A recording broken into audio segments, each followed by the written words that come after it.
Free fire গেমটা এমন একটা গেম যেটা যে একবার খেলছে সে বারবার খেলতে মনে চায়। প্রথম পারবে না, চেষ্টা করতে করতে যখন পেরে যায় তখন আর ছাড়ে না। আর এই গেমটা যারা একবার খেলছে, যার মনে একবার জায়গা করে নিয়েছে, সে কখনোই এই গেমটা বলতে পারবে না। সে যদি 1 দিন 2 দিন 7 দিনও না খেলে, সে 7 দিন পর আবার ঠিকই এই গেমটার ভিতরে ঢুকবে।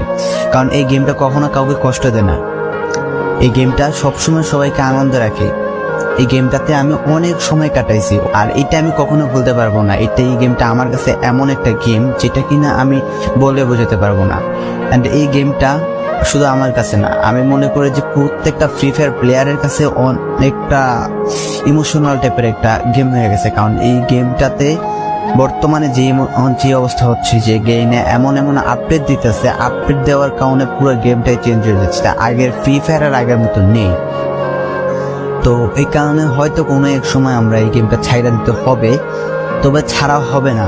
যদি ছাড়া হয় তাহলে শুধুমাত্র গেমটা ব্যান্ড হওয়ার পরে ছাড়া হবে। তো যদি পার্মানেন্টলি গেমটা ব্যান করে দেয় তাহলে আমাদের এই গেমটা থেকে বিরত থাকতে পারবো। আর না হলে কোনোভাবে ছাড়া, যতই আপডেট আসুক না কেন আমরা